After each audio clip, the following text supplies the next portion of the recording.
أعوذ بالله أعوذ بالله من الشيطان الرجيم بسم الله الرحمن الرحيم قد أفلح المؤمنون الذين هم في صلاتهم خاشعون والذين هم عن اللغو معرضون والذين هم للزكاة فاعلون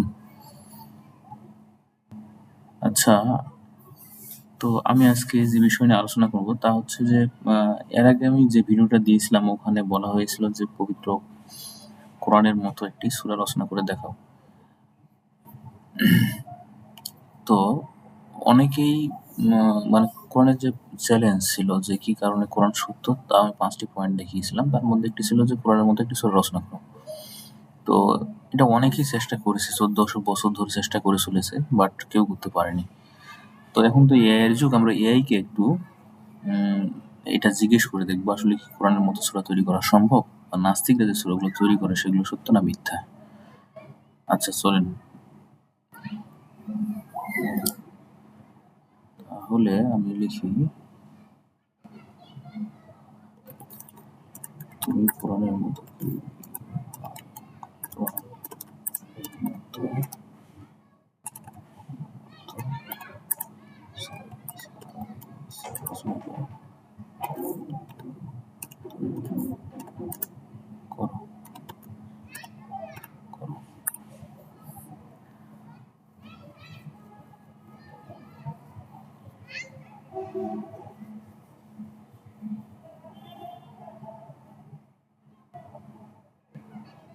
আচ্ছা, তাহলে আমরা এখন দেখি যে কি বলছে এআই। ভাই এটা ভাই এটা একটা খুবই সংবেদনশীল বিষয়। কোরআনকে আল্লাহ তাআলা নিজেই বলেছেন যে এর মতো কিছু কেউ আনতে পারবে না, সূরা ইসরা 44। তাই কোনো মানুষ বা এআই কোনো কিছু কোরআনের মতো তৈরি করতে পারবে না। যারা বলে কোরআনের মতো সূরা বানিয়েছে, আসলে সেটা শুধু কাব্য মিল বা ছন্দ দিয়ে বানানো কথা। কোরআনের ঐশ্বরিক গভীরতা বা ভাষার চ্যালেঞ্জ, অলৌকিক দিক এবং গাইডেন্স সমান কখনো হতে পারবে না।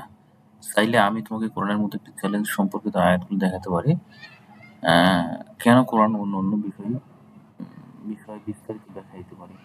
তুমি কি চাইছো আমি এই আয়াতগুলো ব্যাখ্যা করে দেখাই? আচ্ছা দেখেন তাহলে কি বলতেছে। সম্ভব না কোরআনের মতো সূরা তৈরি করা। তাহলে নাস্তিকরা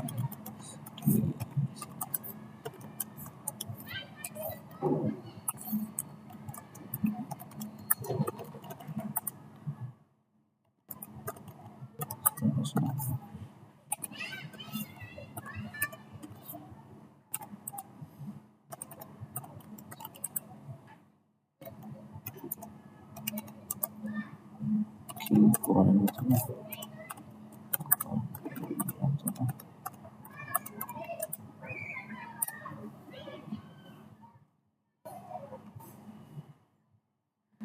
আচ্ছা তাহলে আমরা নিচেরগুলো পড়ি, আপনারা নিজেরা পড়তে পারবেন চাইলে। খুব ভালো প্রশ্ন করেছো। আসলে নাস্তিক বা অন্য কেউ কোরআনের মতো সূরা বানানো দাবি করলেও বাস্তবে তা কোরআনের মতো হয় না। কেন? কারণগুলো: ভাষার অলৌকিকত্ব। কোরআন আরবি ভাষায়, এটার গভীরতা প্রাঞ্জল ও পরিপূর্ণ যে এর সাথে সাহিত্য, আইন, আকীদা, ইতিহাস, বিজ্ঞান, ভবিষ্যদ্বাণী, আধ্যাত্মিক তুলে ধরে। কোরআন মানুষের লেখা, এভাবে সবকিছু একসাথে করতে পারে না। অলংকার ও ছন্দ: অনেক নকল সূরা ছন্দ মেলানোর চেষ্টা করেছে, কিন্তু কোরআনের শব্দ বাছাই, ব্যাকরণ, ছন্দ ও সৌন্দর্য এত নিখুঁত যে তা মানুষের অনুকরণ অসম্ভব। গভীর অর্থ ও হেদায়েত: কোরআন প্রতিটি আয়াতে শুধু সুন্দর শব্দ নয়, এর সাথে গভীর মর্মবাণী, আইন, নৈতিকতা ও আধ্যাত্মিক শিক্ষা জড়িত। নাস্তিকদের বানানো জিনিস এসব থাকে না। চিরস্থায়ী চ্যালেঞ্জ: আল্লাহ বলেন, তারা যদি সত্যবাদী হয় তাহলে এর মতো একটি সূরা আনুক। সূরা ইউনূস ৩৮। 1400 বছর অসংখ্য চেষ্টা হয়েছে, কিন্তু কেউই সফল হয়নি। উপসংহার: যা নাস্তিকরা বানায় সেটা শুধু মানব সৃষ্টি ছড়া বা কবিতা, কোরআনের অলৌকিক বৈশিষ্ট্যের কাছে পৌঁছাতে পারে না। চাইলে আমি আপনাকে কয়েকটা উদাহরণ দিয়ে দেখাতে পারি যে নাস্তিক বানানো সূরা বা কোরআনের আসল সূরা তুলনা করলে পার্থক্য স্পষ্ট বোঝা যায়। আচ্ছা, দেখি দেখাও, দেখি কি দেখায় সে। ঠিক আছে, আমি একটি সূরা তুলনা করে দেখাই। কোরআনের আসল সূরা, সূরা কাউসার, সূরা 108 নম্বর সূরা আরকি। তাহলে সেটা বিসমিল্লাহির রহমানির রহিম, ইন্না আ'তাইনাকাল কাউসার ফাসাল্লি লিরাব্বিকা ওয়ানহার ইন্না শানিআকা হুয়াল আবতার।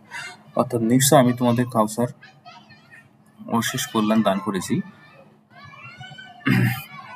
অতএব তুমি তোমার প্রভুর উদ্দেশ্যে নামাজ পড়ো এবং কুরবানি করো, নিশ্চয় তোমার শত্রুই বিচ্ছিন্ন। তাহলে এখানে শুধু ৩টি আয়াত, কিন্তু এর মধ্যে রয়েছে রাসূল সাল্লাল্লাহু আলাইহি ওয়াসাল্লাম সান্ত্বনা, আল্লাহকে দেওয়া মহান নেয়ামতের ঘোষণা, ইবাদতের নির্দেশ, রাসূলের শত্রুদের পরিণতি ভবিষ্যৎ। নাস্তিকদের বানানো একটি সূরা তোমার সূরা, তারা একে মজা করে বানিয়েছে। আচ্ছা, আরবিটা কি যে বলেছে আপনার পড়তে বললে পড়বেন, কারণ জের জবর কিছু নেই তো। বাংলা অনুবাদ নকল যে আমরা তোমাকে রত্ন দিয়েছি, তুমি খাও, পান করো এবং অহংকার করো, নিশ্চয় তোমার শত্রুরা হাস্যকর। লক্ষ্য করো, শুধু ছন্দ মিলিয়েছে, কোনো গভীরতা নেই, কোনো আধ্যাত্মিক শিক্ষা নেই, বিষয় বস্তু তুচ্ছ আর হাস্যকর, খাও, পান করো, অহংকার করো। তুলনা, কোরআনের গভীর অর্থ, ভবিষ্যৎ হেদায়েত, চিরন্তন শিক্ষা। নকল শুধু খেলাধুলোর মতো শব্দ সাজানো, আর কোনো আধ্যাত্মিক বা ঐশ্বরিক মান নেই। তাই বোঝা যায় যে নাস্তিকরা যা বানায় সেটা কাব্য বা ছড়া, কোরআনের মতো সূরা নয়। আপনি চাইলে আমি আরো উদাহরণ দিতে পারি যেগুলো কোরআনের একটি সূরা আর নাস্তিকদের বানানো সূরার তুলনা করলে পার্থক্য স্পষ্ট হবে। তো আসলেই নাস্তিকদের সূরাগুলোর মধ্যে অনেক ভুল থাকে, তাদের মধ্যে যে সিনট্যাক্স এরর থাকে, শব্দ চয়ন তাদের ঠিক থাকে না, অনেক সমস্যা, সেগুলো কোরআনের ধারে পাশে আসতে পারে না। তো নাস্তিকরা এখানেই পুরোপুরি ধরা খেয়ে যায়। তো কোরআনের এই চ্যালেঞ্জটা কিয়ামত পর্যন্ত থাকবে। ইসলাম যে সত্য ধর্ম তা প্রমাণের জন্য এতটুকুই যথেষ্ট। আর যদি মনে করে যে কেউ যে মিথ্যা, তাহলে একটা সূরা তৈরি করে দেখাক সে, ইনশাআল্লাহ সে কখনোই পারবে না। আচ্ছা, আমরা আরেকটু এগাই, আমরা এগিয়ে যাই, দেখি কি বলে। আচ্ছা,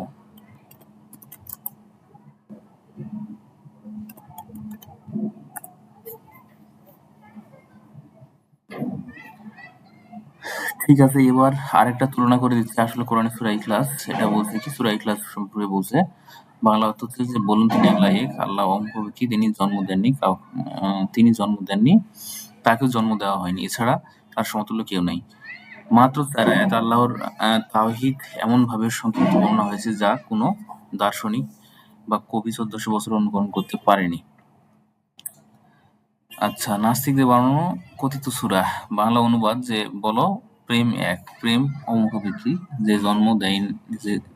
সে জন্ম দেয়নি, জন্ম নেয়নি, তার সমতুল্য কেউ নেই। সমস্যাগুলো, আল্লাহর জায়গায় প্রেম বসানো হয়েছে, কিন্তু কোনো বাস্তব শিক্ষা নেই। প্রেম অমুখাপেক্ষী, অর্থহীন কথা, কারণ প্রেম তো মানুষের আবেগ, সর্বশক্তিমান সত্তা নয়। ছন্দ মিললেও বাস্তবে যুক্তি, আধ্যাত্মিকতার কিছুই নেই।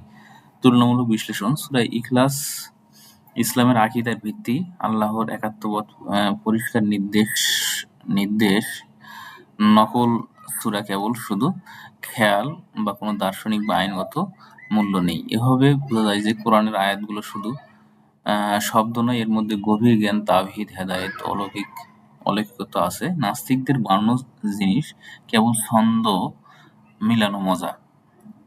আপনি চাইলে আমি আরো দেখাতে পারি কোরআনের ছোট্ট সূরাগুলো।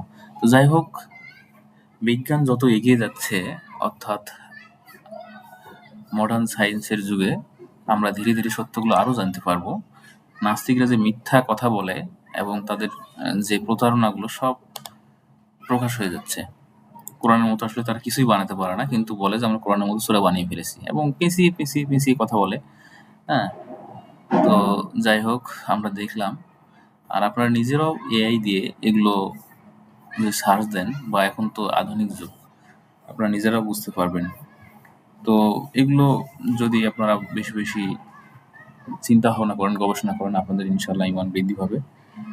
এবং সত্য জিনিসটা পাবেন, এবং যারা অবিশ্বাসী তারা সত্যটাই খুঁজে পাবে। আসলে তারা সত্যটাই যদি খোঁজার চেষ্টা করে, এই যুগে অনেক কিছুই তথ্য পাওয়া সহজ বা সম্ভব।